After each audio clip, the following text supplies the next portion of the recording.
Samedi 6 septembre 1997, midi pile, la Grande-Bretagne se fige dans le silence.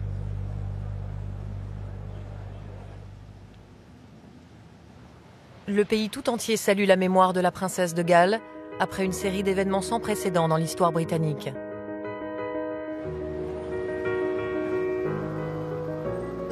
La mort de Diana est une des histoires les plus marquantes de la seconde moitié du XXe siècle.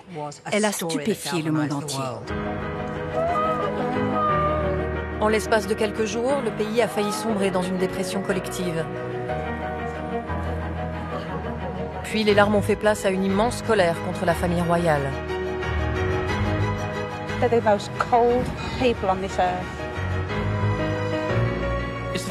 Pour la première fois, j'avais le sentiment qu'on était peut-être au bord de la guerre civile. Il doit y avoir ce genre de climat juste avant que tout aille mal. Certains témoins majeurs de ce drame s'expriment aujourd'hui pour la première fois. Des proches de Diana qui étaient à ses côtés avant sa mort et durant tous les événements qui ont suivi. J'ai vu sciller quelques cheveux de la princesse. Et pendant une interminable fraction de seconde, je me suis demandé si elle vivait encore. Ainsi que des membres du cercle restreint de Tony Blair. Je me souviens de la voix du prince Philippe. Ces garçons viennent de perdre leur mère. C'était quelque chose de terriblement intense. Nous allons découvrir l'histoire qui se cache derrière la crise la plus grave que la monarchie britannique ait connue ces dernières décennies. J'estime qu'ils ont été profondément injustes à l'égard de celle qui, après tout, avait consacré sa vie au service de notre pays. Ne pleure pas. Je ne vais pas pleurer. Et dévoiler comment la reine a résisté à ce séisme. La reine savait que si elle perdait l'affection de son peuple, elle mettait son règne en péril.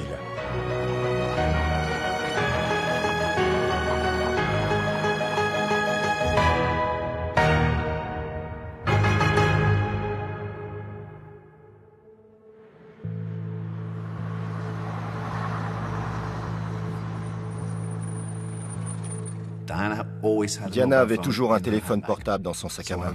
Je l'ai appelé. Ça a sonné, sonné, sans réponse. Et ça m'a paru bizarre. Elle répondait toujours au téléphone.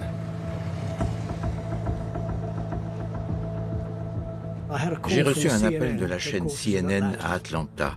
Une voix grave m'a demandé « Pourriez-vous me parler de l'accident de Paris ?» J'ai dit « Quel accident ?»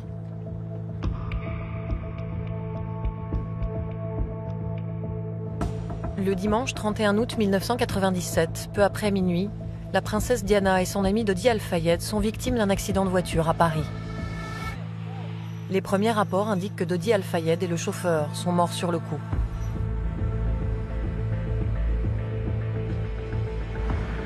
Diana est transportée à l'hôpital pour être opérée d'urgence.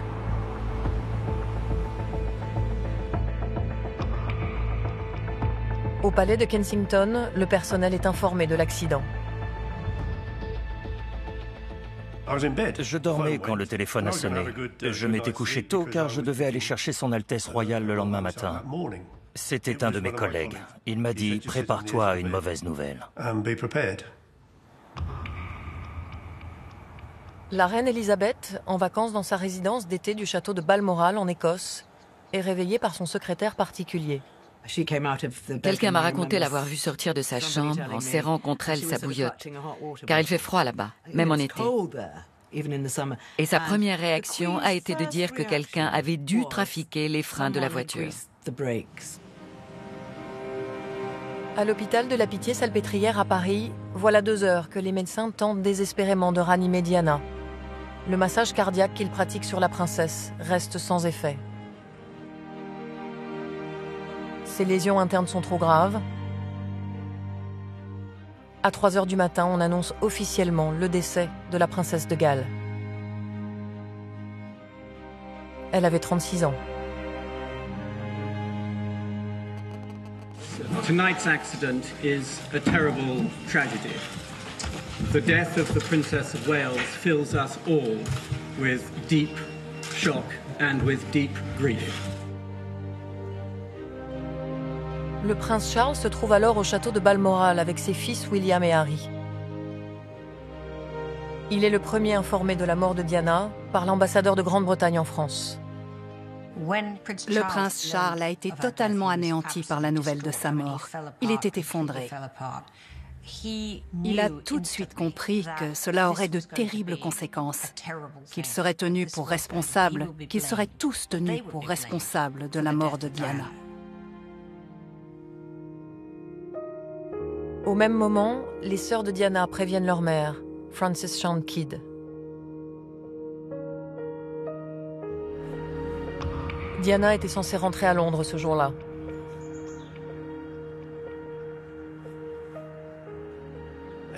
Nous étions tous horrifiés.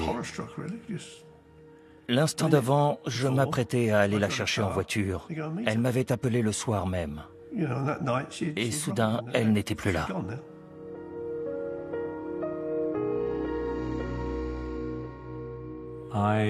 J'ai été submergé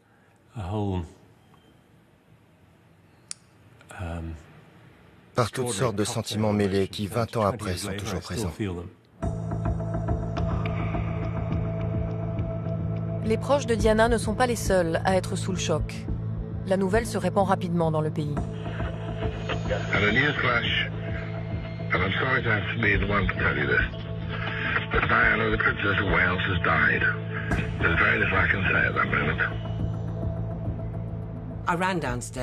Je suis descendue précipitamment. J'ai allumé la télévision. Mon mari et mes enfants m'ont rejointe. Nous étions comme hypnotisés. C'était effroyable. Ce jour-là, on enregistre un pic de consommation électrique record pour un dimanche matin. Des dizaines de milliers de bouilloires et de téléviseurs sont mis en route en même temps. Réaction typique du Britannique. Il se réconforte avec une tasse de thé et s'assoit devant la télé. Awful news, and that the shock for all of us, every single person in this country, will be immense.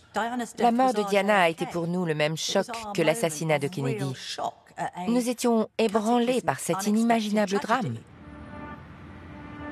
Pour tenter d'apporter au public un peu de réconfort, les radios diffusent l'hymne national toutes les heures. Le palais de Buckingham est encore plongé dans le noir. Seule une fenêtre est éclairée dans les étages. Nous ne savons pas quand la famille royale sera de retour, ni quand nous pourrons recueillir sa déclaration. Pour l'instant, Buckingham demeure obscur et silencieux. Il ne faudrait pas que le silence de la famille royale s'éternise. Les répercussions de la mort de Diana vont bientôt dépasser tout ce que l'on aurait pu imaginer. Un raz-de-marée émotionnel déferle sur le pays et la reine se trouve confrontée à l'une des pires crises de son règne. Ça a été une onde de choc, suivie d'une semaine absolument terrible.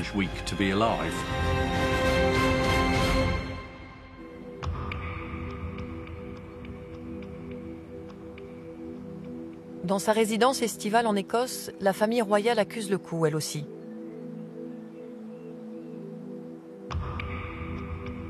Elle s'exprime dans un très bref communiqué. La reine et le prince de Galles sont profondément choqués et bouleversés par cette terrible nouvelle. Dès le début, la reine a estimé qu'il fallait avant tout protéger les enfants. Le prince Charles et elle ont décidé de ne pas réveiller William et Harry au milieu de la nuit pour leur annoncer la mort de leur mère, mais d'attendre le matin. C'est bien là le seul point sur lequel ils soient d'accord.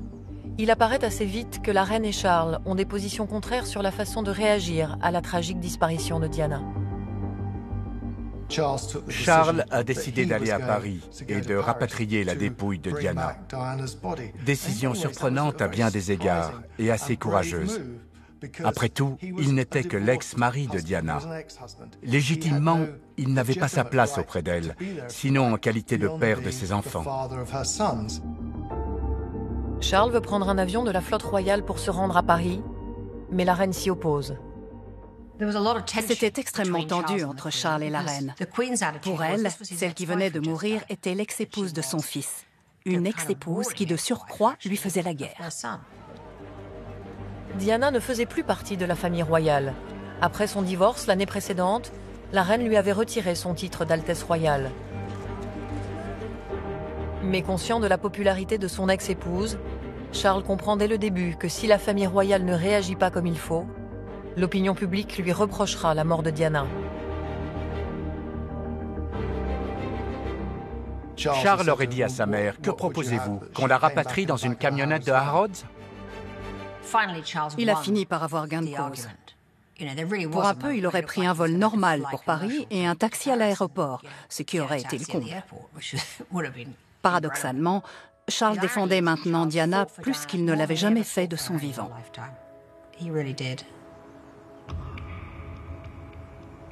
Le moment est venu pour Charles de réveiller William et Harry pour leur annoncer la tragique nouvelle. Harry supplie son père de l'emmener à Paris, mais celui-ci refuse de lui infliger une telle épreuve.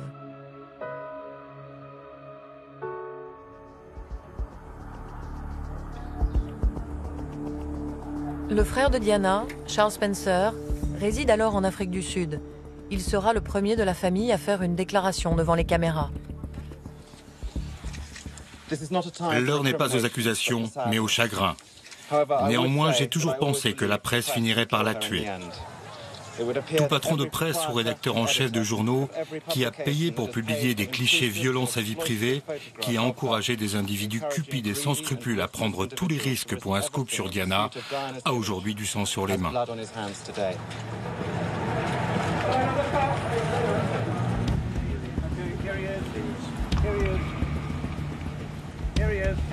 Tony Blair est dans sa circonscription de Sedgefield, dans le nord de l'Angleterre. Il n'est Premier ministre que depuis 4 mois. C'est sa première grande crise.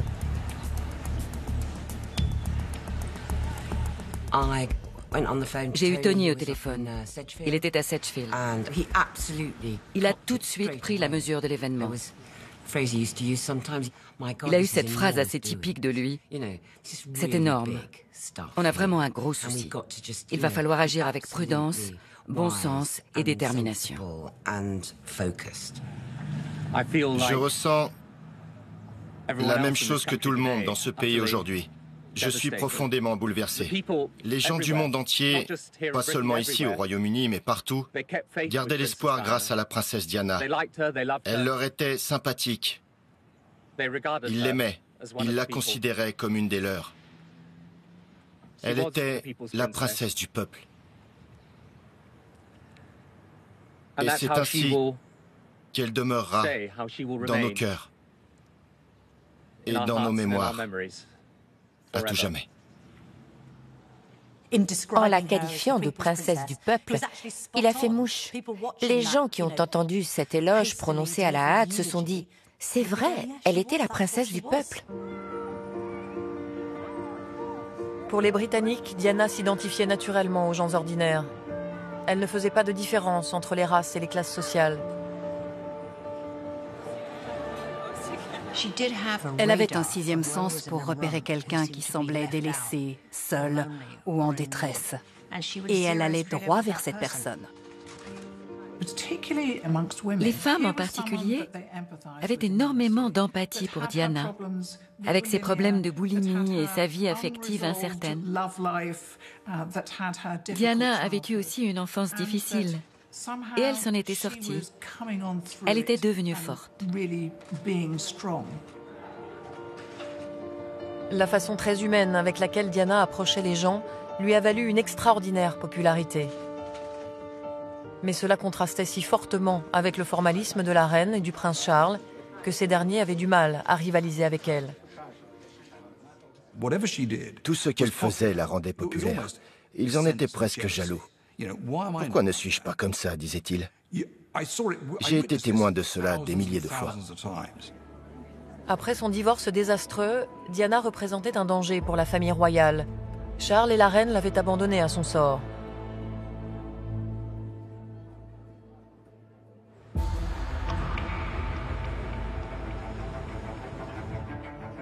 Après sa disparition tragique, ils ne savent quelle conduite adopter. Dans un premier temps, ils décident de ne rien changer à leurs habitudes. C'est dimanche matin, et le dimanche matin, la tradition veut que l'on se rende à l'église. La reine-mère et le duc d'York dans la première voiture, suivi du prince Charles avec William et Harry assis à sa gauche et à sa droite. Et enfin, la reine tout en noir avec le duc d'Édimbourg. La première fois que nous avons revu les garçons, c'était le dimanche matin, lorsqu'ils sont allés à l'office religieux. Les gens étaient scandalisés. Ils viennent de perdre leur mère et on les emmène à l'église. À la demande de la famille royale, aucune mention n'est faite de la mort tragique de Diana à l'office dominical. Beaucoup de gens ont trouvé inconcevable que l'on ne mentionne même pas sa mort à ce moment-là. Ça a frappé les esprits dans tout le pays. Bon nombre de Britanniques reprochent à la famille royale de traiter Diana avec froideur et indifférence, exactement comme de son vivant. La reine, de son côté, estime que toute allusion à la mort de Diana briserait le cœur de William et Harry. Soucieuse de protéger ses petits-enfants, elle fait enlever toutes les radios et tous les téléviseurs du château de Balmoral.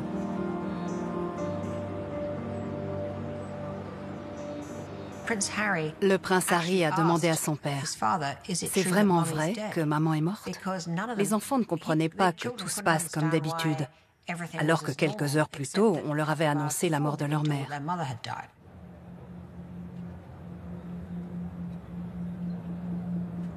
À 800 km de là, à Londres, on devine déjà que quelque chose se prépare.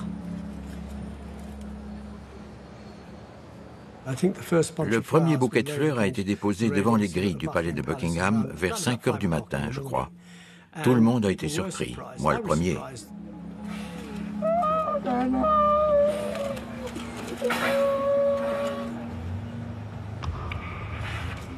Au bout de quelques heures, un flot ininterrompu de gens en larmes s'achemine devant le palais royal.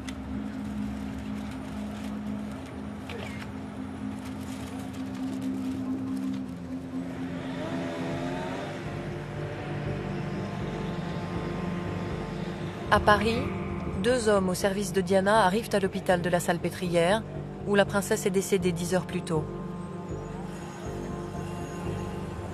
Ils étaient ses plus proches confidents. Aujourd'hui, il leur appartient de veiller sur sa dépouille. J'étais anéanti. Colin s'est occupé de moi à l'aéroport et dans l'avion. Je n'ai aucun souvenir de ce voyage. Paul était totalement bouleversé. Moi aussi, mais intérieurement. Il y avait tellement à faire que je ne pouvais pas me permettre de craquer. J'avais des choses à régler, il fallait parer à toute éventualité.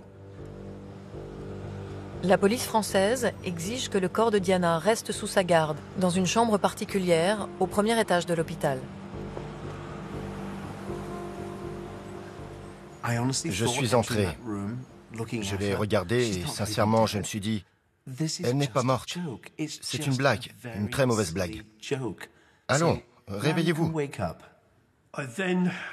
J'étais inquiet car il faisait de plus en plus chaud dans la chambre. Et en regardant par la fenêtre, au-dessus du lit où reposait la princesse, on a vu des gens qui commençaient à grimper sur les toits pour essayer de prendre des photos, sans même savoir où était la chambre. On a aussitôt réclamé des couvertures que j'ai accrochées devant les fenêtres. Du coup, il faisait 2 fois plus chaud dans la chambre. Colin Tebbutt ira jusqu'à réclamer au personnel de l'hôpital des ventilateurs pour que la chambre où repose Diana reste fraîche. J'ai vu sciller quelques mèches de cheveux de la princesse à cause des ventilateurs que j'avais mis dans la chambre. Et alors que j'avais bien maîtrisé la situation jusque-là, j'ai dû me détourner pendant 30 secondes, submergé par l'émotion. Je me suis dit, mon Dieu, j'ai vu bouger ses cheveux. Et pendant une interminable fraction de seconde, je me suis demandé si elle vivait encore. C'était absurde.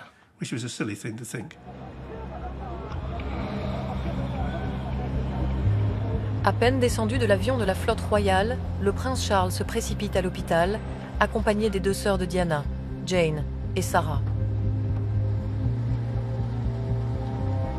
Il est accueilli par le président de la République, Jacques Chirac. Le prince de Galles semblait complètement perdu. Il était accablé. Cette femme, il l'avait aimée à sa manière par le passé. Nous étions devant la porte. Le prince s'est avancé et m'a remercié d'être venu. Il a demandé si des représentants de l'Église étaient arrivés et Paul est allé chercher 2 prêtres. Ensuite, le prince, les 2 sœurs et les prêtres sont entrés dans la chambre et ont fermé la porte. Le prince Charles confiera plus tard que ce fut là le pire moment de son existence. Avec ses belles-sœurs, il se recueille en priant devant la dépouille de Diana avant que celle-ci quitte l'hôpital.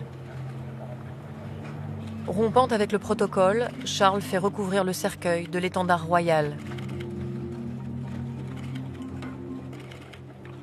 Je me suis réjoui que le cercueil soit drapé de l'étendard royal. C'était ce qu'il fallait faire. J'ai trouvé ça bien. On peut y voir le signe qu'à titre posthume au moins, Charles entend traiter celle qui fut son épouse comme une princesse.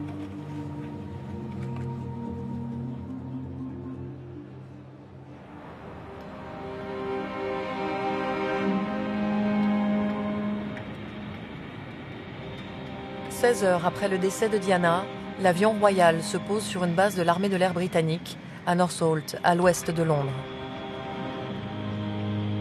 La princesse de Galles est de retour sur sa terre natale.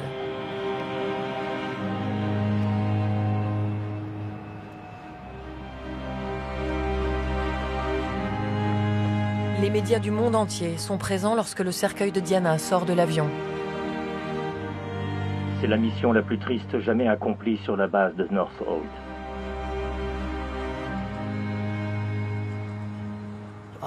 J'avais interdit aux photographes les appareils photo motorisés. Ils ne prenaient que des clichés en mode simple et on aurait pu entendre une mouche voler.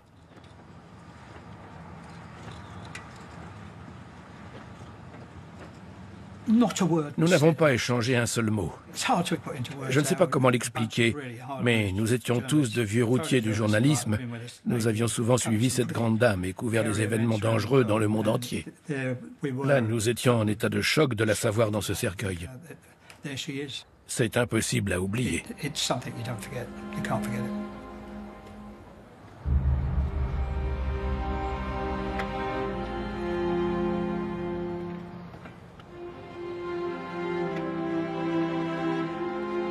Le cercueil de Diana doit être emmené dans le centre de Londres. Au cours de ce trajet de 25 km, le cortège assiste à un spectacle ahurissant. Le corbillard a quitté la base de Northolt et moi j'ai suivi en voiture. Là, j'ai été absolument époustouflé de voir des voitures arrêtées sur la bande d'arrêt d'urgence de l'autoroute et des gens dehors tout le long du terre-plein central.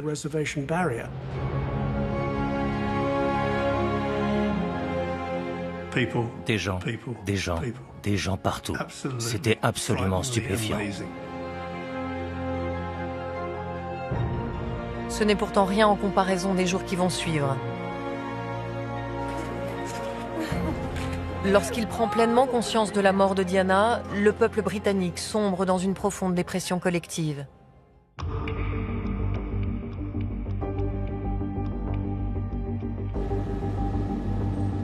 « 24 heures après le décès de la princesse, c'est une foule immense qui afflue vers les palais royaux pour lui rendre hommage. On compte près de 6000 personnes par heure.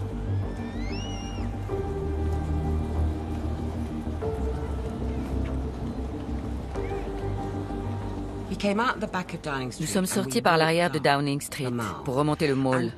Et tout de suite, c'était tangible. Ça se sentait, ça se voyait, ça s'entendait. Il y avait là des centaines de gens qui apportaient des fleurs. Nous étions littéralement estomaqués.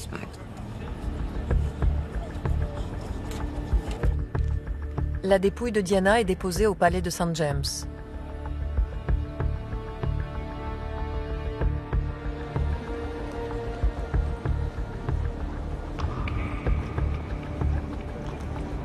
La foule a besoin d'un exutoire pour laisser parler son cœur. Des registres de condoléances sont ouverts au palais de Buckingham. Ils attirent des milliers de personnes. Sous le chagrin commence à poindre la colère. Envers la presse d'abord, le public étant persuadé que Diana a été tuée par les paparazzi.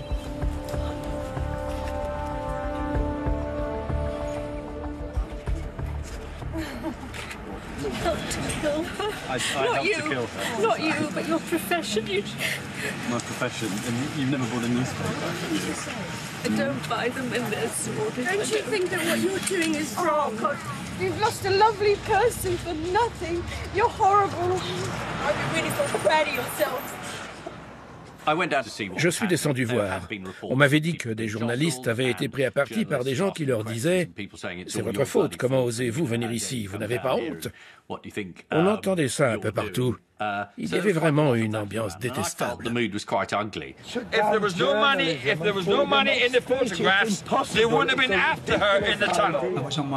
J'étais seul. Une femme est arrivée par derrière, m'a tapé sur l'épaule et s'est mise à m'invectiver. « C'est vous qui l'avez tuée. » Je suis resté sans voix. Elle me poursuivait en hurlant, et puis une fille a crié encore plus fort « Vous êtes tous responsables, tous pourris !»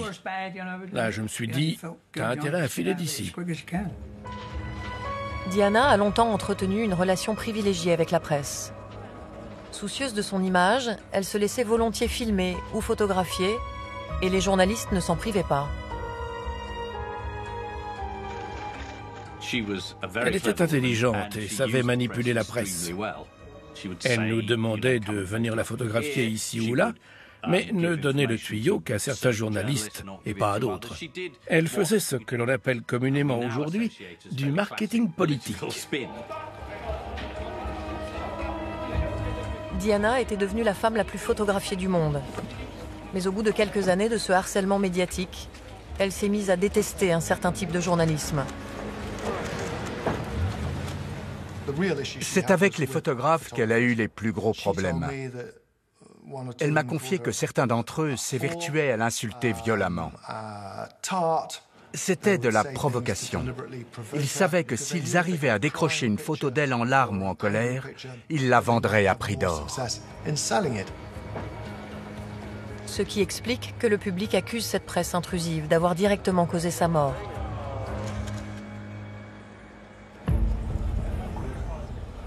Pendant ce temps, derrière la montagne de fleurs qui grandit à vue d'œil, le palais commence à mesurer l'ampleur de la crise. Stupéfait par cette vague de ferveur, la famille de Diana et la famille royale admettent que des obsèques officielles s'imposent. Mais selon quel protocole ? Le protocole de la Cour impose un cadre formel en cas de décès, mais pas pour les jeunes défunts. La mort de la reine ou de la reine-mère, d'accord, mais celle de la princesse de Galles était totalement inattendue. Il n'y avait pas de règles, aucun précédent, aucun usage, rien pour les guider dans leur plan d'action. La royauté dispose de 5 jours pour improviser les funérailles de Diana. Pour cette tâche titanesque, on convoque en urgence au palais de Buckingham un comité d'experts.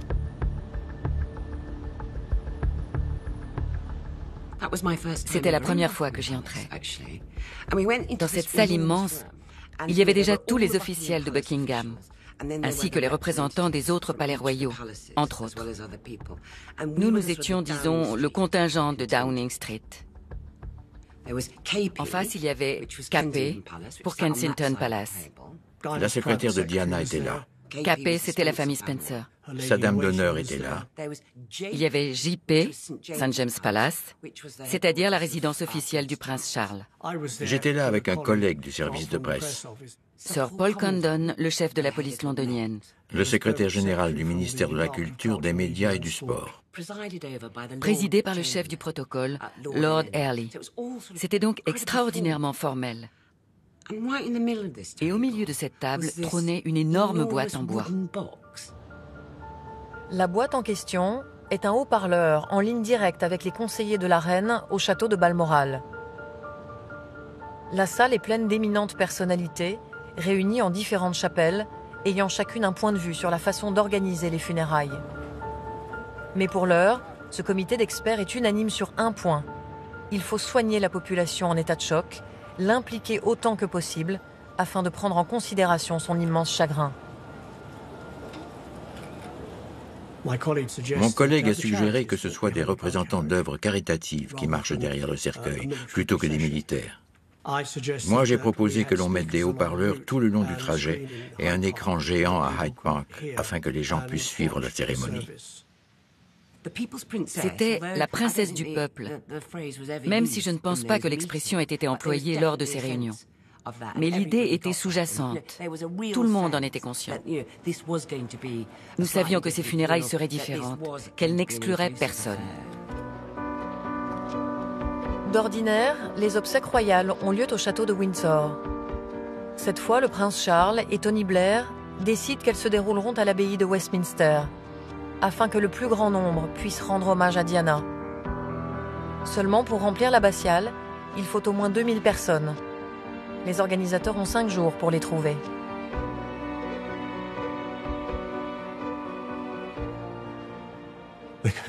À ma grande surprise, le contrôle des finances m'a demandé « Qui pouvons-nous inviter ?» J'ai peur qu'on n'arrive pas à remplir l'abbaye, ce que je trouve assez cocasse avec le recul.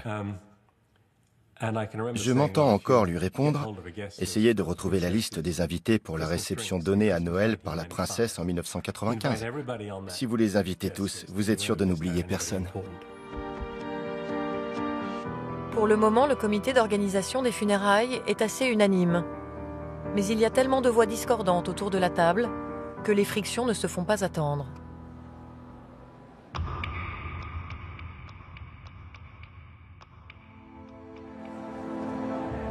Deux jours après la mort de Diana, Londres est devenue l'épicentre d'un gigantesque chagrin collectif, d'une tristesse populaire inédite.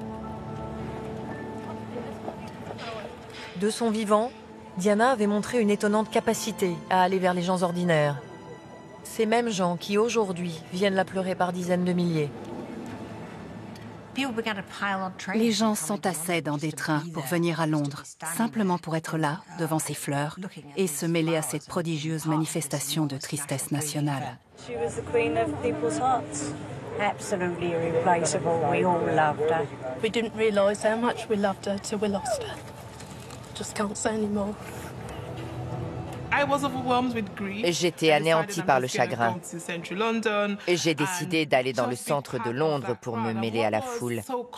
Ça m'a réconfortée d'être au milieu de cette multitude de gens, tous unis dans ce deuil. La mort de Diana a touché une majorité de Britanniques. Les églises constatent une hausse de leur fréquentation et les numéros d'écoute contre le suicide enregistrent un nombre d'appels records.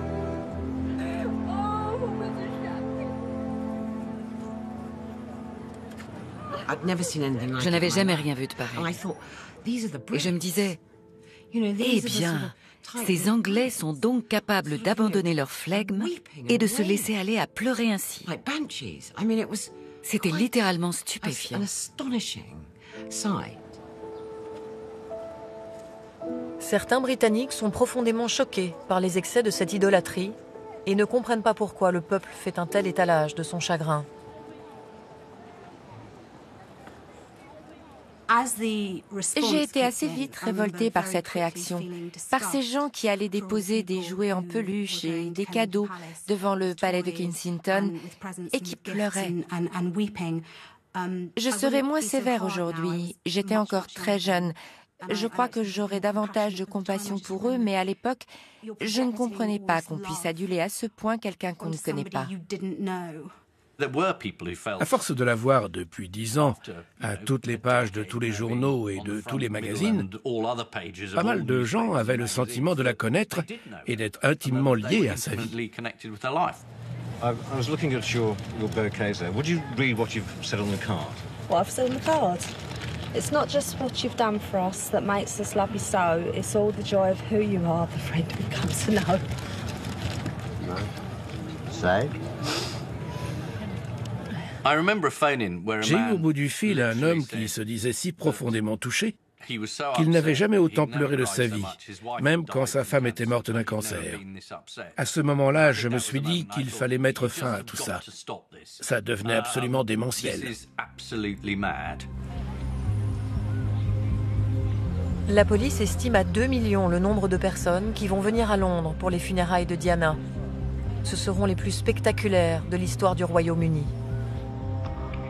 Et il ne reste plus que 4 jours La tension monte dans les réunions du comité d'organisation de la cérémonie. C'était toujours la famille de Charles Spencer qui faisait monter la tension. Quand je parle de tension, je veux dire un léger haussement de ton ou un raidissement du corps. Rien de plus.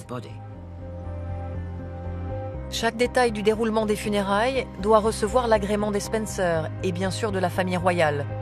Mais ils n'arrivent pas à se mettre d'accord. Il y avait beaucoup d'amertume et de confusion chez les Spencer. Ils étaient assez embarrassés parce que Diana était un problème très épineux au sein de leur propre famille. Vers la fin de sa vie, Diana avait coupé les ponts avec son frère Charles, à la suite d'une dispute. Pour fuir le harcèlement des médias, elle avait demandé à habiter dans une des villas du domaine familial d'Althorpe, ce que Charles lui avait refusé. Il craignait que les journalistes ne quittent Londres pour prendre d'assaut Althorpe, et il ne voulait pas que les médias viennent perturber la vie du domaine. Il a donc refusé, et au moment de la mort de Diana, ils étaient fâchés. Sa tragique disparition n'en est que plus dure à supporter pour les Spencer. Le comte Spencer tient à ce que, à titre posthume au moins, Diana soit rendue au cercle familial. C'était presque un bras de fer. Charles Spencer disant « Vous l'avez dépouillée de son titre d'Altesse royale et maintenant vous voulez la récupérer, elle est à nous ». On sentait une très forte animosité. Charles Spencer souhaite marcher juste derrière le cercueil de Diana, dans le cortège funéraire, ce qui ne plaît guère aux conseillers de la reine. Il voulait éviter que, marchant derrière le cercueil, Charles Spencer ne devienne un point de mire, qu'il éclipse en quelque sorte la famille royale. Bien que divorcé de Diana, Charles tient absolument à marcher lui aussi derrière le cercueil. Le comité qui planifie les obsèques veut aller encore plus loin. Il estime que William et Harry, respectivement âgés de 15 et 12 ans, doivent être aux côtés de leur père dans le cortège. Diana était leur mère et William est appelé à devenir roi un jour. Il fallait donc qu'on le voie assister aux funérailles de sa mère disparue. Et Harry, en tant que second dauphin, devait être là aussi. C'était beaucoup leur demander. Mais le prince William refuse catégoriquement. Il ne voulait pas étaler publiquement son chagrin. C'était une affaire privée. Il pleurait la perte de sa mère qu'il adorait et ne voulait pas que cela soit récupéré par ces médias soupçonnés d'être pour quelque chose dans son accident. Il n'était pas là pour se produire en public.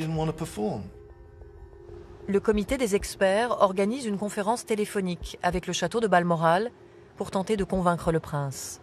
Je me souviens. Et j'en ai encore la chair de poule. Tout à coup, en plein milieu de la conférence, une voix est sortie de cette grosse boîte en bois sur la table. C'était la voix du prince Philippe. Nous ne l'avions jamais entendue. Sur un ton tourmenté, il s'est écrié « Ces garçons viennent de perdre leur mère ». C'était quelque chose de très intense. Ça m'a ramené à la réalité et ça m'a fait comprendre que ces jeunes garçons étaient là-bas, en pleine souffrance.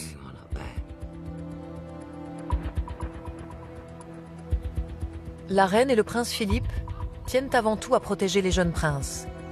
Mais la nation en deuil a d'autres exigences. Bientôt, la colère de l'opinion publique se retourne contre la famille royale. La crise prend la tournure d'une affaire d'État.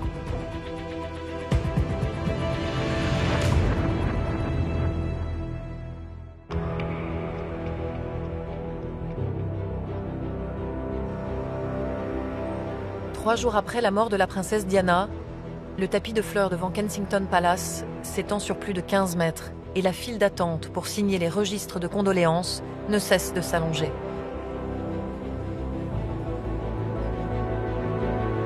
Mais surtout l'humeur de la foule change d'heure en heure.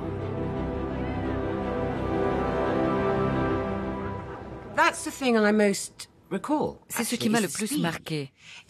La vitesse avec laquelle on est passé du chagrin et du traumatisme à cette colère envers la famille royale.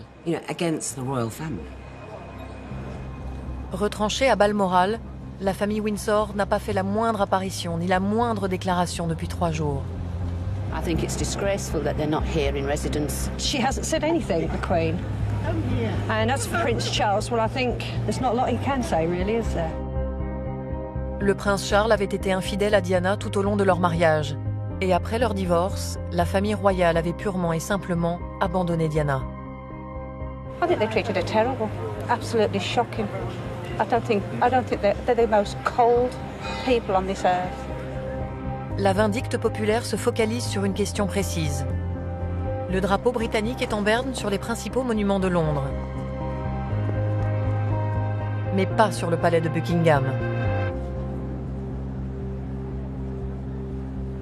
I think it must be very, very cold-hearted not to have a flag up. I think it's a disgrace on the whole royal family. Jamais dans l'histoire de la royauté, l'Union Jack n'a flotté sur Buckingham Palace. Le protocole voulant que seul l'étendard royal soit hissé sur le palais, et ce uniquement lorsque la reine y réside.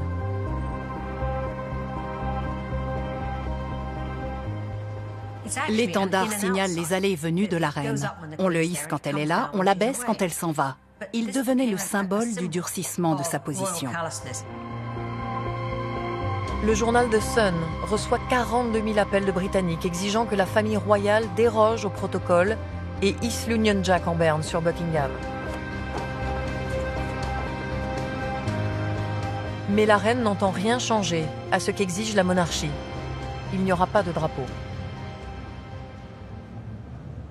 Il aurait fallu insister davantage. Le chef du protocole et le secrétaire particulier auraient dû insister. Ou alors hisser le drapeau, c'est tout. I really am upset. I can't understand the Queen doing it, really.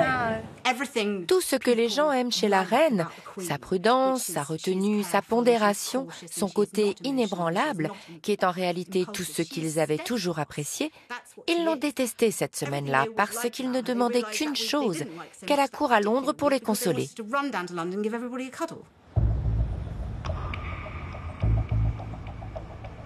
Devant cette inquiétante montée de la vindicte populaire, les conseillers de la reine à Londres craignent qu'elle perde le contact avec son peuple. Certains ont tout fait pour infléchir la reine. Ils lui envoyaient des messages pour la convaincre de s'impliquer davantage, de venir à Londres le plus tôt possible. Mais elle et sa famille demeuraient inflexibles. Tony Blair, en excellent analyste de l'état d'âme des gens, mesure la gravité de la situation. Il intervient à son tour pour tenter de persuader la reine de réagir. Tony a dit à la reine, « Vous savez, les choses deviennent critiques ici. » Plus tard, Tony Blair révélera avoir demandé à la reine de montrer son côté vulnérable. Tout est vain, la reine Elisabeth campe sur ses positions. Ce n'est pas de l'obstination, mais elle faisait ce métier depuis plus longtemps que tout son entourage. Elle n'allait pas se plier à un ordre du jour imposé par les médias. Une célébrité est morte, réagissez. La reine s'accroche à ses convictions. Sa place est à Balmoral auprès de ses petits-enfants désormais orphelins. Depuis le décès de Diana, le couple royal se mobilise pour entourer les jeunes princes. Chaque jour, le prince Philippe les emmène en promenade, à la pêche ou faire du cheval. Tout est bon pour ne pas les laisser seuls avec leur chagrin. Le couple royal invoquait le fait que ces 2 enfants avaient perdu leur mère. Et aucun être humain ne peut objecter qu'il n'était pas essentiel de s'occuper d'eux. C'était la première fois depuis le début de son long règne que la reine faisait passer sa famille avant son peuple. Ce qui est assez admirable. Elle se consacrait entièrement à ses petits-enfants sans se demander comment réagiraient les médias.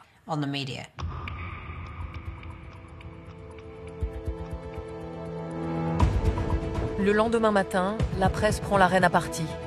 Ce sont ces mêmes médias, accusés quelques jours plus tôt d'avoir causé la mort de Diana, qui s'en prennent à la famille royale.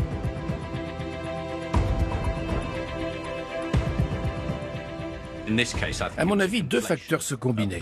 Le peuple désireux de s'exprimer et les médias pressés de s'exonérer de toute culpabilité en détournant l'attention sur quelqu'un d'autre. Pour la première fois, j'avais le sentiment qu'on était peut-être au bord de la guerre civile. Il doit y avoir ce genre de climat juste avant que tout aille mal. Le feu nourri de ses critiques inquiète sérieusement le prince Charles.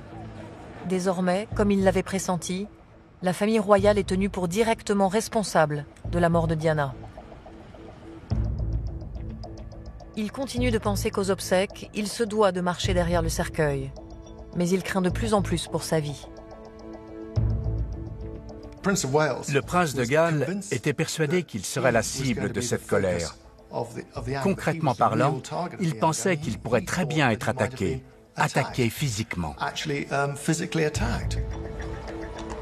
La police de Londres engage un régiment de police montée pour assurer la sécurité du cortège. Un officier des services de sécurité m'a dit qu'il y avait un endroit impossible à couvrir sur le trajet du prince Charles. On m'a demandé de me déplacer légèrement à droite sur Parliament Square, de façon à couvrir le prince.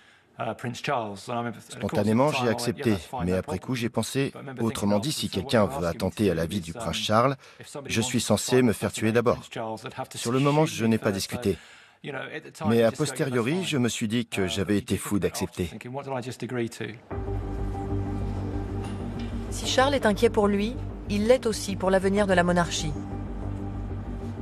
Convaincu à présent que la reine doit se manifester, il joint ses efforts à ceux du Premier ministre. C'est Tony Blair qui a imploré le prince Charles de parler à sa mère pour tenter une sortie de crise. Sous la pression des médias, de son peuple, du gouvernement et de son fils, la reine réagit enfin. Elle a fini par comprendre, parce qu'elle possède, on le sait, un fort instinct de conservation, que ce problème importait davantage que ses sentiments personnels. Elle fait une première entorse au protocole en chargeant le responsable de son service de presse de s'adresser à la télévision pour parler au nom de la famille royale.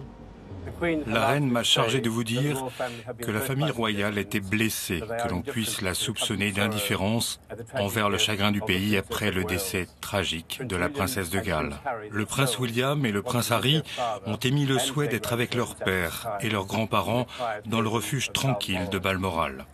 Leur grand-mère, la reine, les aide à faire face à la perte qu'ils viennent de subir pendant qu'ils se préparent à une autre épreuve, celle de devoir pleurer leur mère avec la nation samedi. Ensuite, le palais annonce une série de décisions surprenantes. Pour la première fois dans l'histoire du royaume, l'Union Jack est hissée sur le mât de Buckingham Palace et mise en berne. Les Windsor reviennent à Londres le vendredi, soit un jour plus tôt que prévu, pour aller à la rencontre des Britanniques éplorés. Enfin, fait remarquable entre tous, la reine va s'adresser à la nation dans une allocution télévisée. Ce sera sa première intervention en direct depuis le début de son règne. Concession sans précédent d'une institution qui a toujours obstinément résisté au changement. Aussi indispensable fût-elle, cette démarche était très difficile pour elle. C'était céder à la pression de la rue. Elle savait mieux que quiconque que si elle échouait ou perdait l'affection de son peuple, elle mettait son règne en péril. Pour tester la réaction de l'opinion, les princes Andrew et Edward sont invités à se mêler à la foule sur le Mall. C'est la première apparition de membres de la famille royale depuis 4 jours. Nul ne savait dans quel sens le vent allait tourner. Le mécontentement populaire était réel. Dès qu'ils sont apparus, ça a été le soulagement. Les gens voulaient parler à ces princes de ce qu'ils ressentaient à propos de leur belle-sœur.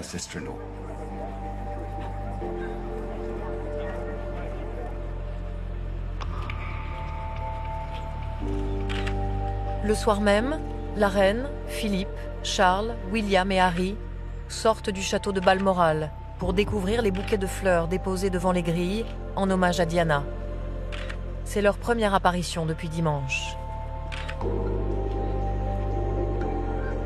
Ils sont réunis pour montrer à l'opinion que ce deuil les touche tous.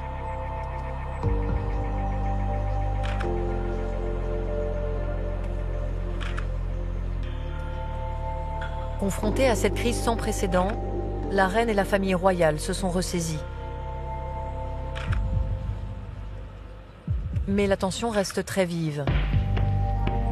Dans moins de 24 heures, la reine va rentrer à Londres et aller à la rencontre des milliers d'anonymes massés devant les grilles du palais royal, sans trop savoir ce qui l'attend.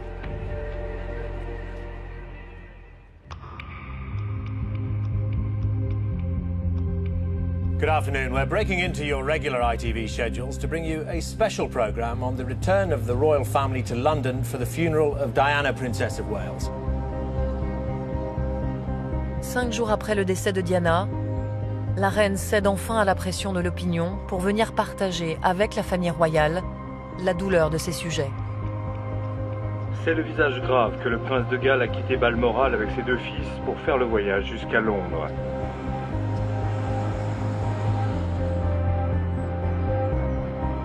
La reine et la princesse Margaret sont partis peu après, sous la conduite du duc d'Édimbourg. Une famille unie dans un deuil familial.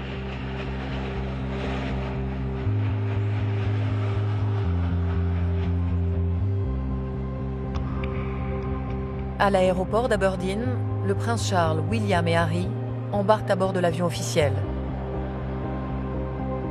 Normalement, 2 héritiers du trône ne doivent pas monter dans le même avion. Mais les garçons voulant absolument rester avec leur père, la reine a autorisé une dérogation.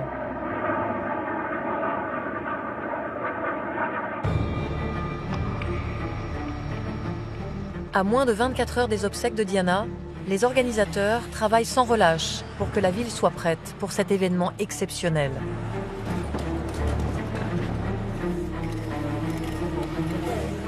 On attend 2 millions de personnes dans les rues.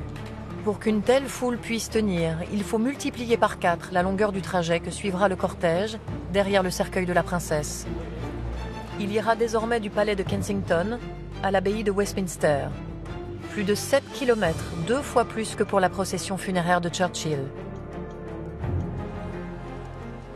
La police était catastrophée, car il lui était matériellement impossible de bloquer toutes ces rues pour assurer la sécurité du public.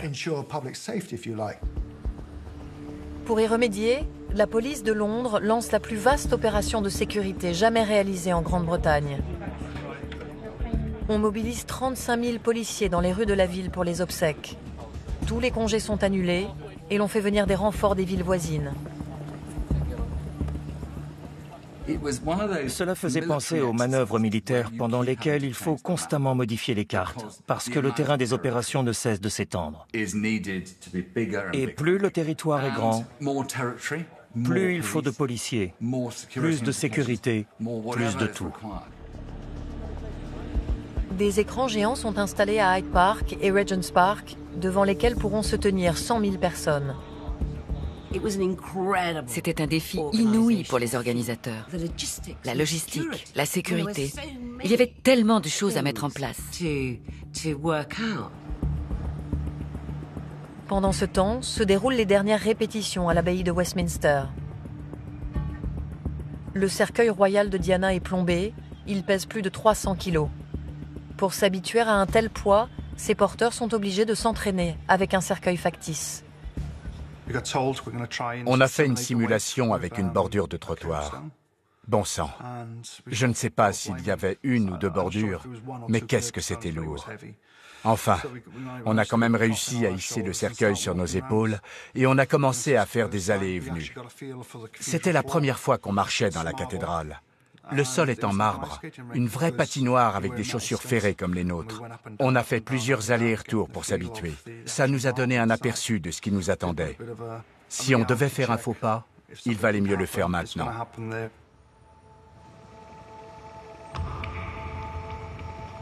Trois heures après avoir quitté Balmoral, Charles, William et Harry arrivent à Londres.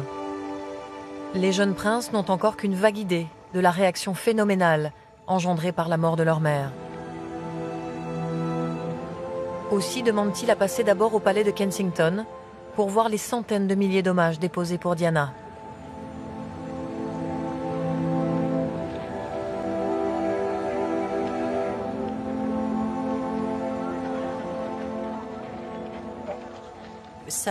Cela faisait un contraste saisissant avec ce que l'on avait vécu plus tôt dans la semaine, le silence, l'absence totale de la famille royale. Soudain, ils sont là, bien en vue, dans un moment de chagrin et d'intense émotion.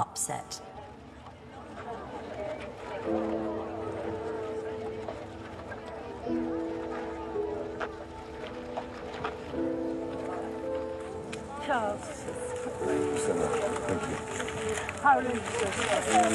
William.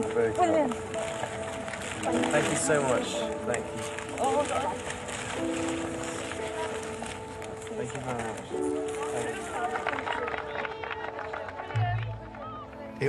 very much. C'était très émouvant. Les deux garçons ont été extraordinairement dignes. Ils étaient à la fois curieux et tristes, et émus, je crois, par ce qu'ils voyaient. Et puis, ils ont tenu le coup.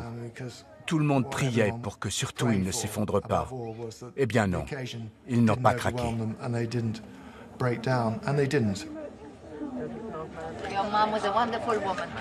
She was greatly loved. God bless you, darling.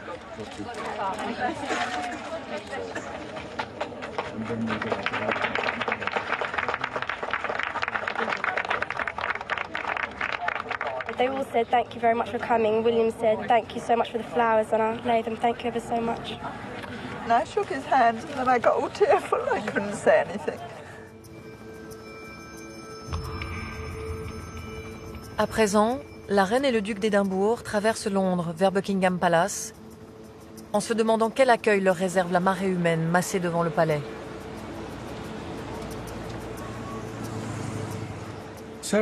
Il y avait eu pas mal de critiques acerbes dans les journaux. Aussi, la reine avait-elle une certaine appréhension sur la façon dont elle serait accueillie.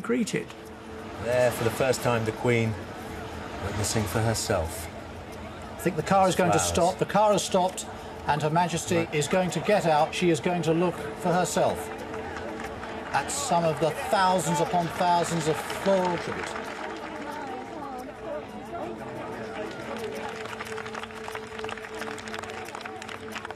Au moment où la reine et le prince Philippe descendent de la voiture, la foule devient muette. La foule a eu une réaction déplaisante. Je n'avais jamais vu ça auparavant lors d'une apparition en public de la reine.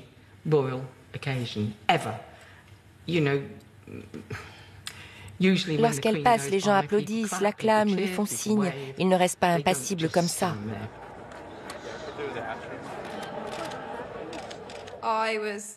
J'agitais mon bouquet de fleurs et elle s'est approchée et m'a proposé de le déposer pour moi sur les autres bouquets. Et je lui ai dit « Non, madame, elles sont pour vous ». On m'avait recommandé de l'appeler madame. Là, elle m'a longuement serré la main et m'a demandé « Vous êtes sûre ?» J'ai répondu « Je crois que vous les méritez. Vous avez bien fait de rester avec vos petits-enfants. » Et j'ai ajouté « Si ma mère venait de mourir, je voudrais que ma grand-mère soit près de moi. » Ce que lui a dit Kate a dû la toucher. Et les gens ont compris qu'ils avaient peut-être été profondément injustes envers celle qui, après tout, avait consacré sa vie au service de son pays. Ne pleure pas. Je ne vais pas pleurer. Mais c'est ma conviction.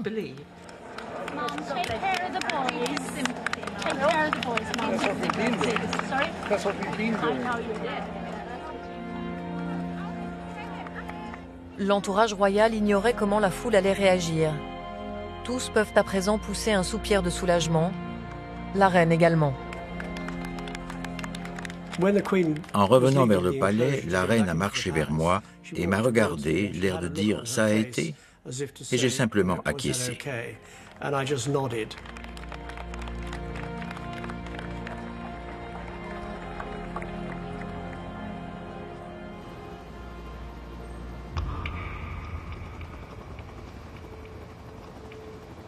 Trois heures plus tard, toutes les chaînes de télévision interrompent leur programme pour une diffusion en direct depuis le palais de Buckingham.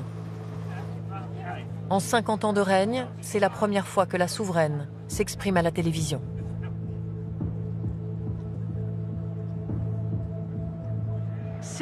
Depuis l'affreuse nouvelle de dimanche dernier, nous avons été témoins en Grande-Bretagne et à travers le monde entier du déferlement d'une immense tristesse devant le décès de Diana. Chacun de nous s'est efforcé à sa manière d'y faire face. Et ce que je vous dis maintenant, parce que je suis votre reine, et aussi parce que je suis grand-mère, je vous le dis du fond du cœur. Je veux tout d'abord rendre un hommage personnel à Diana. C'était un être humain exceptionnel et talentueux. Je l'admirais et la respectais pour son énergie et son dévouement aux autres, notamment à ses 2 fils. Quant à moi, je suis convaincue qu'il y a des leçons à tirer de sa vie et de l'extraordinaire et émouvante réaction qui a suivi son décès. J'espère que demain, nous pourrons tous ensemble exprimer notre douleur d'avoir perdu Diana et notre gratitude pour son existence qui fut trop brève. Ce que j'ai trouvé fantastique, c'est qu'elle a fait une allocution impeccable et empreinte d'une certaine empathie. Elle n'était pas distante et elle a dit très sincèrement ce qu'elle ressentait. Je suis sûre que ça a été une épreuve pour la reine de prononcer un tel discours. Elle a montré qu'elle savait entendre et qu'elle était prête à s'adapter et à changer d'attitude. I thought she said everything she should have said. Can't think of anything that she left out at all. She sounded very sincere and she looked as though she was very moved. And I think that will satisfy everyone. En faisant preuve de souplesse, comme jamais elle ne l'avait fait jusqu'à présent, la reine a contribué à combler le fossé qui commençait à se creuser entre la monarchie et le peuple.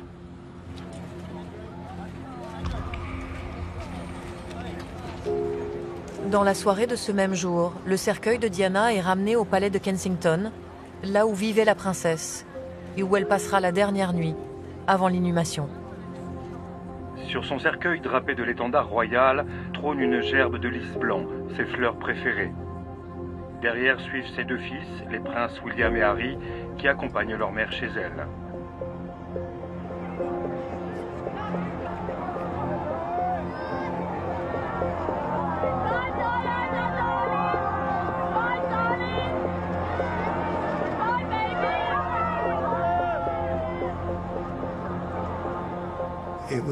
C'était un spectacle incroyable.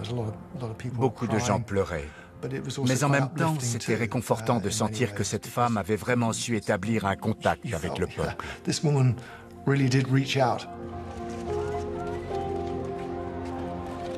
Les garçons disent un dernier adieu à leur mère, avant que Paul Burrell, le majordome de Diana depuis plus de 10 ans, la veille seul, toute la nuit. J'ai demandé aux policiers de rapporter des fleurs. J'ai décoré la chambre mortuaire. J'ai allumé toutes les bougies. Et j'ai approché une chaise du cercueil pour être près d'elle.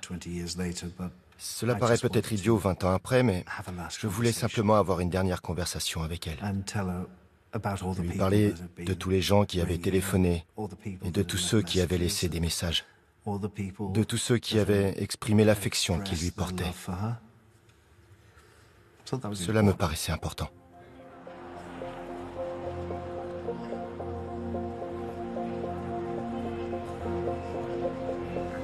Cette nuit-là, Frances Chand Kidd, la mère de Diana, vient rendre un dernier hommage à sa fille. La mère de Diana m'a dit qu'elle trouvait toutes ces scènes de deuil extrêmement émouvantes. Elle était visiblement touchée. Elle m'a dit qu'elle avait marché des heures entières dans les rues, au milieu de ces anonymes venus pleurer sa fille.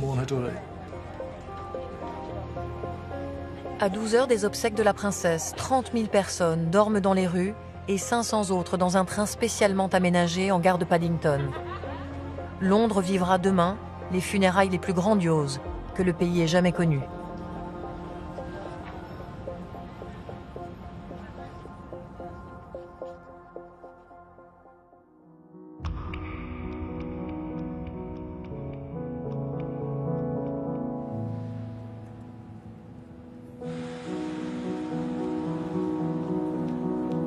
Plus que quelques heures avant les funérailles, l'apogée de cette semaine d'une intensité dramatique inédite.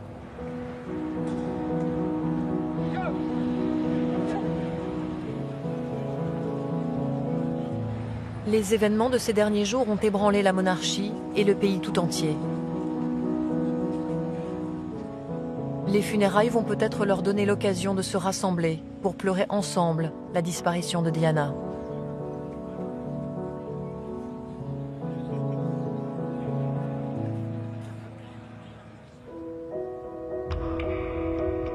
L'abbaye de Westminster, où se déroulera la cérémonie religieuse, attend 2000 invités. Beaucoup ont commencé à faire la queue très tôt ce matin. Je suis vite allée dans le jardin cueillir des roses que j'ai enveloppées dans du papier d'aluminium. Ce n'était pas très élégant comme bouquet, mais je voulais lui rendre hommage à ma façon. Arrivée à l'abbaye de Westminster, je les ai simplement posées là. Au Royaume-Uni, 33 millions de personnes sont devant leur téléviseur. Plus de 2,5 milliards dans le monde entier. C'est le plus grand événement médiatique de l'histoire de la télévision. Whitehall, avec au fond le cénotaphe. Les gens attendent en silence. À Londres, plus d'1 million de personnes sont massées le long du parcours de la procession. Ils sont des milliers aussi à Hyde Park et Regent's Park.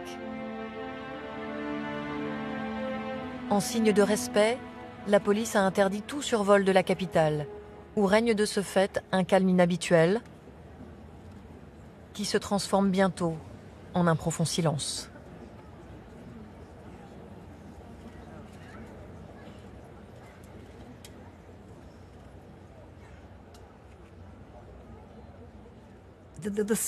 Ce silence. On aurait réellement pu entendre une mouche voler. Aucun avion ne passait, aucune voiture ne roulait, rien. Au palais de Kensington, les gardes gallois chargés d'accompagner la dépouille de leur princesse se préparent pour la procession. Le cercueil de la princesse Diana est sorti et nous l'avons installé sur l'affût d'un canon. À ce moment, vous avez vraiment la gorge serrée et vous vous dites « Je n'arrive pas à croire que je suis en train de faire ça, que j'ai été choisi pour ça. »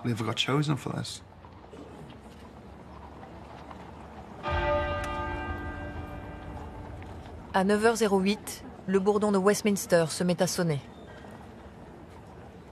Je me souviens du bourdon.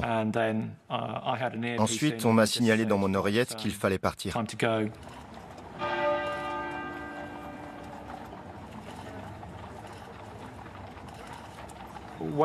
Quand on a franchi les grilles, dès qu'on a été dans la rue, il y a eu ce que j'appellerais des lamentations.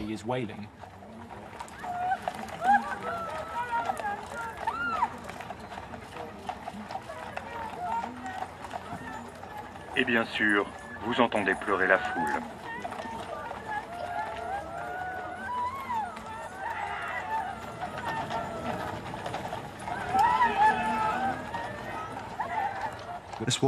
Une femme a crié « Diana, on t'aime ».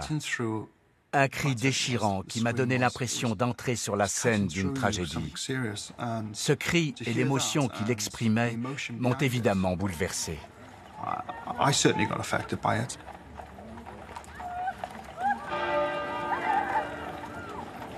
Le bourdon sonne à chaque minute pour ponctuer la lente progression du cortège vers l'abbaye.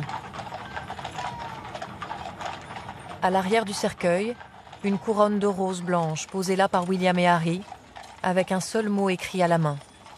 Mommy. Cela nous a rappelé que Diana, célébrité mondiale, princesse, était avant tout une maman, la mère de 2 jeunes garçons. C'était bouleversant, une image inoubliable.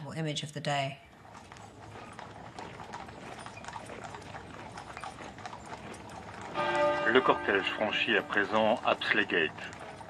Le moment est historique, car cette grille n'a jamais été franchie que par des monarques.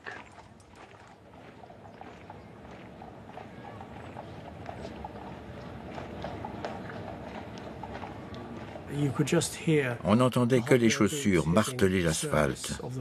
On entendait les roues tourner et les sabots des chevaux claquer. Pas un oiseau ne chantait, comme si les oiseaux, sachant ce qui se passait, s'étaient éloignés. C'était un peu troublant, mais très émouvant.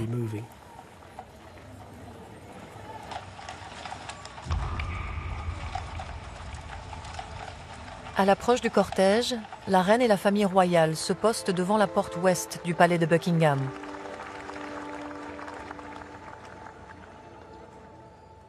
C'est là une image extraordinaire.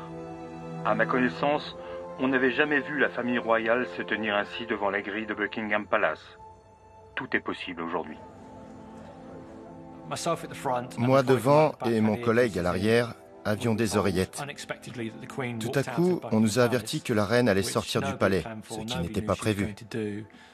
Dans mon oreillette, j'entendais des éclats de voix. Tout le monde paniquait, parce que la reine avait subitement décidé d'aller s'incliner devant le cercueil. Alors, le monde entier est témoin d'un geste aussi bref qu'éloquent. La reine s'incline respectueusement au passage du cercueil de Diana.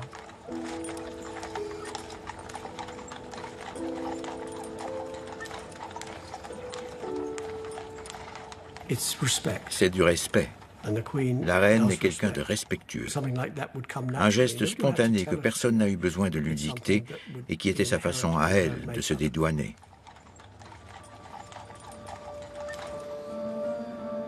Pendant que le cortège serpente à travers la ville, l'abbaye de Westminster se remplit.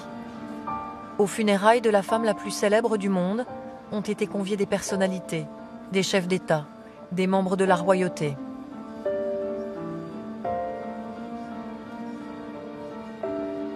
Puis la famille du compagnon de Diana, Dodi Al-Fayed, entre à son tour. Lorsque la famille Al-Fayed est entrée, tout le monde a retenu son souffle en signe de respect. Comme si l'on se souvenait tout à coup que cet homme avait lui aussi perdu un fils dans ce terrible accident. Au moment où le cortège s'approche de St. James Palace, le monde entier est témoin d'une image inattendue. Le prince Charles, William et Harry sortent de leur résidence et viennent marcher derrière le cercueil de Diana, rejoints ensuite par le duc d'Édimbourg et le comte Spencer. Je ne savais pas à ce moment-là que les deux garçons allaient faire cela. Une fois encore, j'en ai la chair de poule. Je me suis dit, mon Dieu, comme ils sont courageux. Depuis le début, le prince William refusait de marcher dans le cortège.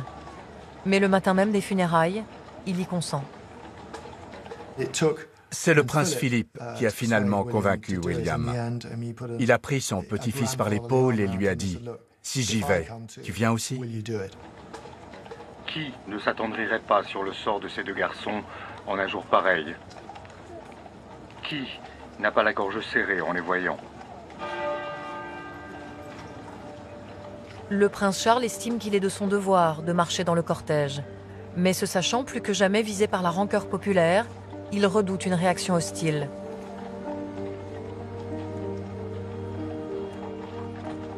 La police de Londres partage son inquiétude. Elle poste dans la foule des policiers en civil et des tireurs d'élite sur les toits.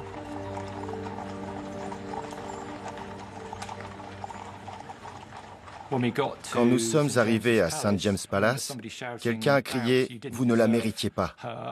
J'ai craint un moment que la personne qui avait crié ça se jette sur lui.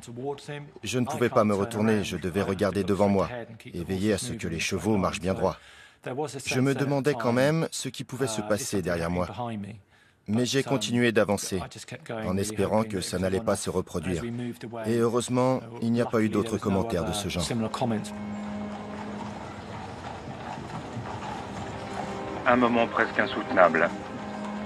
Les deux garçons, les princes, se mettent à suivre le cercueil de leur mère.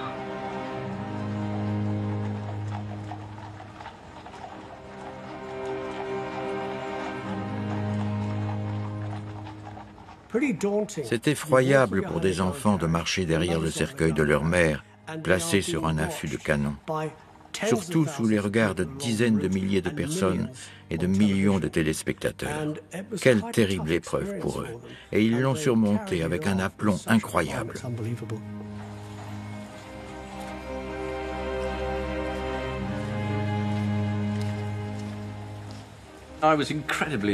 J'ai été réellement impressionné. J'ai moi-même perdu mon père à l'âge de 12 ans et je me souviens de ce que j'ai ressenti. Et eux ont su affronter cela avec une dignité qui m'a complètement fasciné. Les princes sont ensuite rejoints par 533 représentants des œuvres de bienfaisance que soutenait Diana.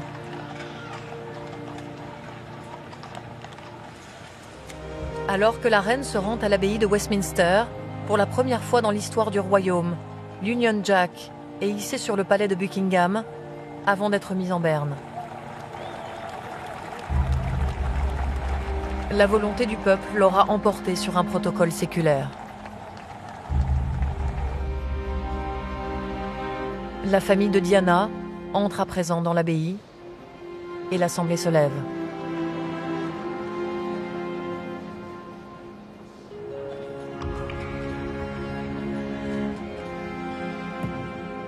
Dix minutes plus tard, arrive la reine, ainsi que la reine-mère.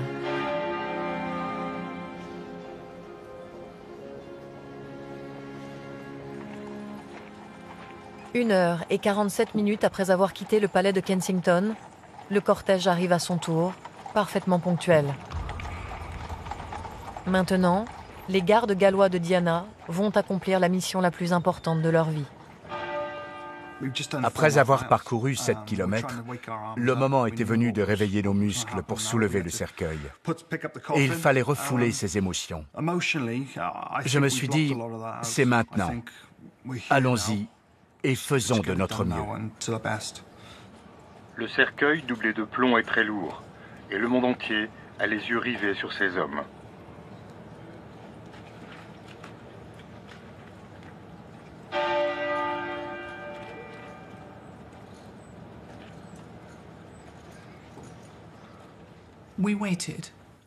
Nous attendions dans un silence total, jusqu'au moment où le cercueil est entré. C'est alors que sa mort est devenue réalité. Je le revois avec à l'arrière les roses déposées par les enfants. C'était insupportable.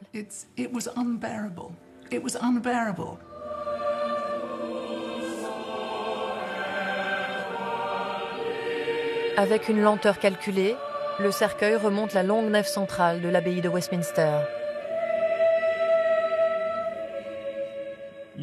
On sentait bien qu'avec les fers de nos chaussures, on glissait. À chaque pas, on pouvait déraper. Il fallait se concentrer au maximum, parce qu'en une seconde, en une fraction de seconde, ça aurait pu mal tourner.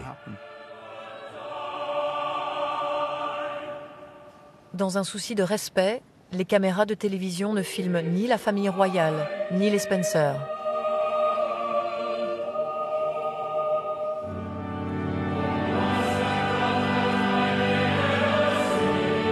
Pour que le plus grand nombre puisse participer à la cérémonie, les cantiques ont été publiés dans les journaux du jour.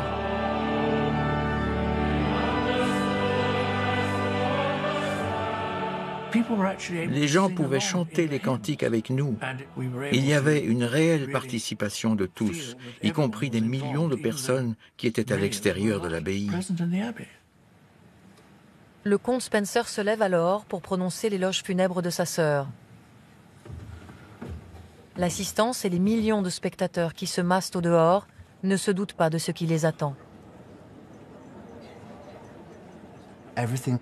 Tout s'était bien déroulé, jusqu'au moment où le comte Spencer est monté en chair. Je n'étais pas inquiet. Je m'attendais à des propos de la teneur de ce que nous avions déjà entendu. Diana représentait la quintessence de la compassion, du devoir, du style, de la beauté. Elle a toujours défendu les droits des plus humbles et a su prouver au cours de l'année écoulée qu'elle n'avait pas besoin de titre royal pour continuer à semer sa magie si personnelle. J'ai eu le sentiment que personne ne l'avait conseillé pour écrire ce discours. Ce n'était pas le discours formel qui convient à ce genre d'occasion. Ça venait du fond du cœur. Elle parlait constamment de fuir l'Angleterre, notamment à cause du harcèlement des médias. Elle aurait voulu que nous nous engagions à prendre soin de ses fils bien-aimés, William et Harry. pour leur épargner le même sort. Et aujourd'hui, Diana, j'en fais le serment. Je m'engage aussi, au nom de ta mère et de tes sœurs, à ce que nous, ta famille de sang, fassions de notre mieux pour élever ces jeunes garçons exceptionnels, de la manière aimante et imaginative qui était la tienne, afin que leurs âmes ne soient pas seulement immergées dans la tradition et les devoirs, mais qu'ils soient libres de rire et de chanter, comme tu le voulais.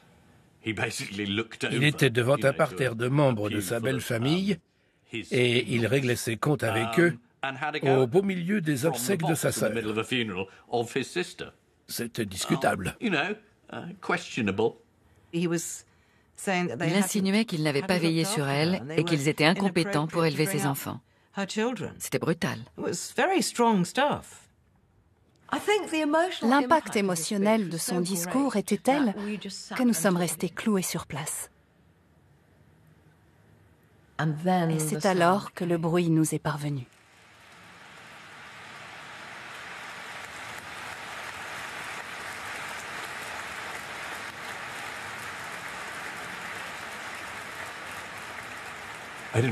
Je n'ai pas compris tout de suite que c'était la foule qui applaudissait à l'extérieur.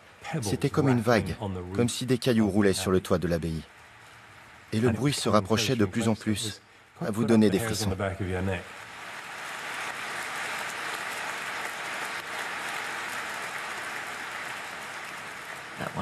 C'était merveilleux. On aurait dit que la mer rentrait par le portail de l'abbaye et remontait dans les travées. Et à notre tour, nous avons tous applaudi, tous.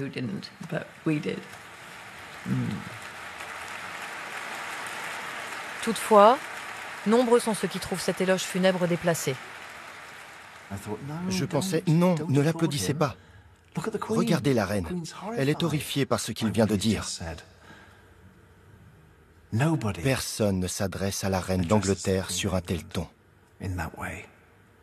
Personne. On vous aurait décapité pour ça, quelques siècles plus tôt. J'étais outré que le frère de Diana ait l'aplomb de tenir des propos pareils. Parce qu'en attaquant la famille royale, il attaquait ses neveux William et Harry. Et il osait parler de liens du sang, alors qu'il n'avait rien fait pour eux et ne les voyait presque jamais. C'était vraiment le summum de l'hypocrisie. Était-ce stratégiquement judicieux? Je ne pense pas. S'est-il fait des ennemis ce jour-là? Probablement. Mais pour l'opinion publique, il avait crevé l'abcès. Enfin, quelqu'un osait dire qu'il aurait fallu la protéger.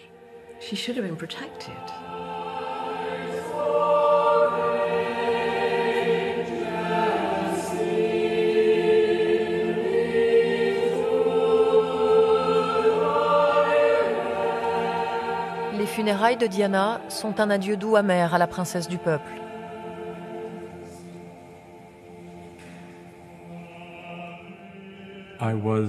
J'étais certain qu'elle aurait aimé ces foules immenses venues l'accompagner et qu'elle aurait apprécié la solennité et la beauté de cette grandiose cérémonie.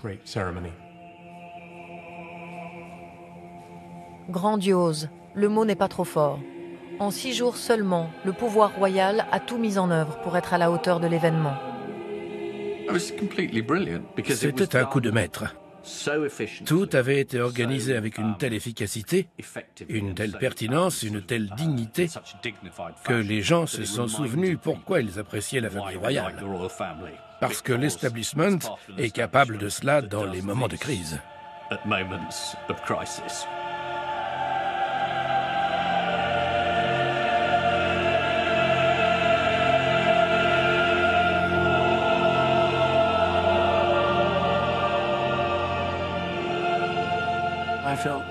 J'ai été particulièrement bouleversé à la fin.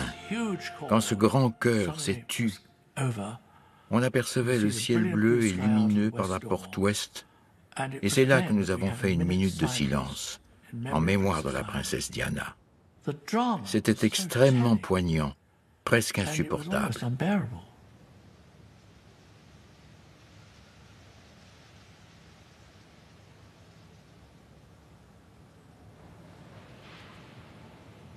Les obsèques de Diana sont terminées, mais la princesse du peuple n'est pas tout à fait au bout de son voyage.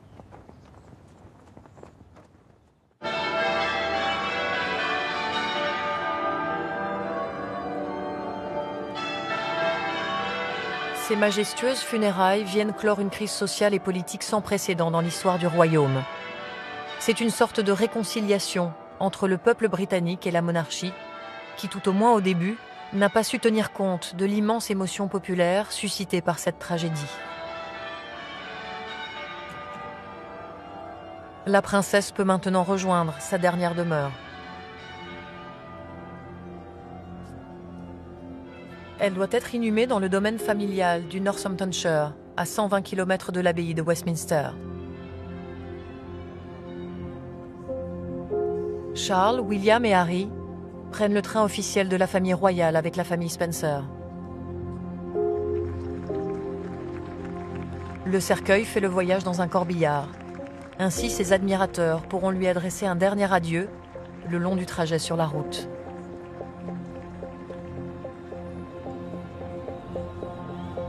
Pendant tout le voyage, le fourgon mortuaire est escorté par des motards du 2e bataillon royal que Diana connaissait tous personnellement.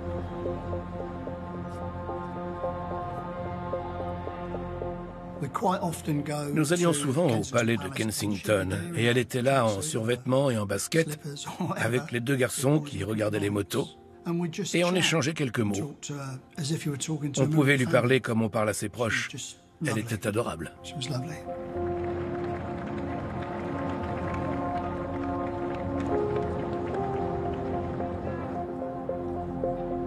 Encore des applaudissements. Incroyable. Je n'ai jamais vu cela chez nous à des obsèques. C'est comme si les gens voulaient dire quelque chose et qu'applaudir était le meilleur moyen pour eux de s'exprimer. Au moment où le convoi quitte le centre de Londres, il est évident que la police a sous-estimé le nombre de gens qui veulent rendre un dernier hommage à Diana. Regardez la foule qui se presse autour du cortège. Il n'y a pas assez de policiers pour la contenir, mais ça n'a pas d'importance. Tout à coup, on s'est rendu compte que les routes étaient complètement obstruées par des gens qui voulaient la saluer et qui jetaient des fleurs sur le corbillard. Moi, cette affluence commençait à m'inquiéter. Elle est presque encerclée par la foule ici, comme s'ils ne voulaient pas la laisser partir. Ils se bousculent pour la voir. Ralentissez, ralentissez.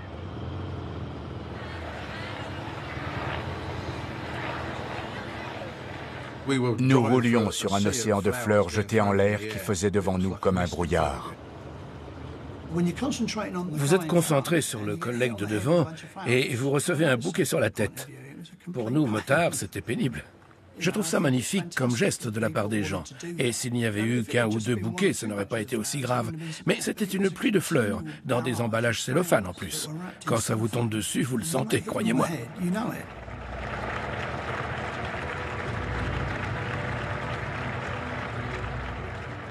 Plein de fleurs restaient coincées sur le pare-brise. Elles s'entassaient et bientôt le chauffeur du corbillard n'y voyait plus rien. J'ai eu un message disant qu'il fallait qu'on s'arrête pour dégager le pare-brise. Le convoi fait donc un arrêt imprévu sur l'autoroute.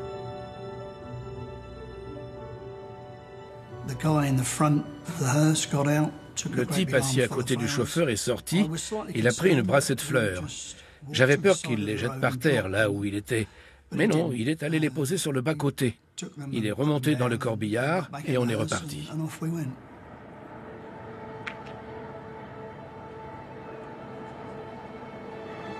Là encore, des foules sont massées sur les bas-côtés de l'autoroute. Il y avait des voitures abandonnées partout et des gens debout sur le terre-plein central qui nous regardaient passer. C'était surréaliste. Je n'avais jamais rien vu de pareil.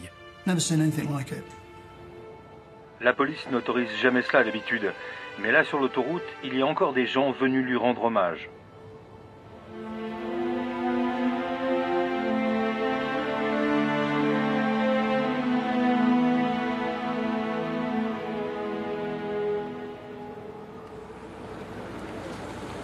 Avec 1 heure de retard, le fourgon mortuaire arrive enfin devant la propriété des Spencer à Althorp.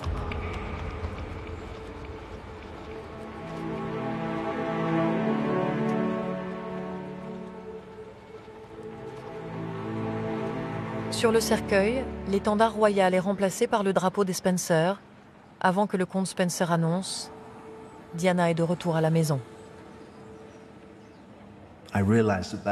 Là, j'ai compris qu'il voulait vraiment se la réapproprier. Elle revient parmi les Spencer. Ce sont ses mots. Diana est enterrée sur une petite île au milieu d'un lac.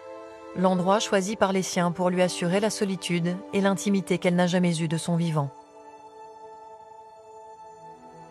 C'est le côté privé de l'enterrement tel que le souhaitait la famille. Nous ne voulions pas que des hordes de journalistes et autres curieux envahissent la place. Colin Tebbutt et Paul Burrell sont les seuls invités extérieurs à la famille lors de cette cérémonie privée. Nous avons suivi le cercueil jusqu'au lac, puis sur le pont flottant aménagé pour aller sur l'île. Le soleil rayonnait à travers les arbres. Le cercueil a été descendu dans la fosse. Quelques prières ont été dites. Et moi, je suis resté là, cloué sur place. Nous avons jeté un peu de terre sur le cercueil et nous sommes partis. C'était aussi simple et aussi beau que cela. Les milliers de fleurs déposées devant les grilles viennent orner sa tombe. Jusqu'à ce jour, Diana n'a pas de pierre tombale. S'il y a une leçon à tirer de cette semaine, c'est que le souvenir de Diana est toujours aussi important pour énormément de gens, même après toutes ces années.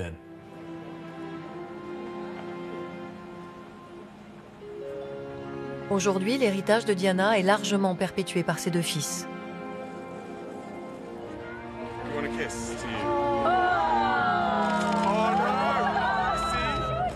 Ce sont les dignes fils de leur mère. Les gens la revoient à travers eux.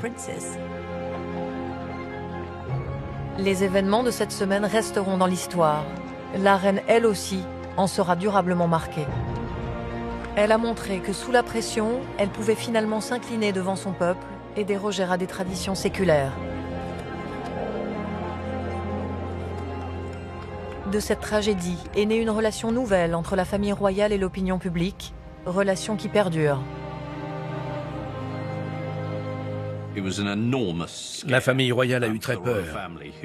Et dans les décennies qui ont suivi, elle s'est considérablement améliorée. De Diana, la reine et le prince Charles leur ont appris qu'ils devaient se rapprocher de ce peuple qui avait bien failli mettre à mal la monarchie. Ils ont compris après coup qu'ils devaient être plus ouverts, communiquer davantage et montrer qu'ils faisaient partie du monde moderne. Mais pour Diana, c'était trop tard. Dans cette monarchie modernisée, la reine Elisabeth II a retrouvé sa popularité. Elle s'est réconciliée avec l'opinion. La famille royale tient bon, elle est même plus forte que jamais. Et aujourd'hui, même lorsque la reine n'y est pas, l'Union Jack flotte sur le palais de Buckingham, rappelant avec force les 7 jours qui ébranlèrent le royaume.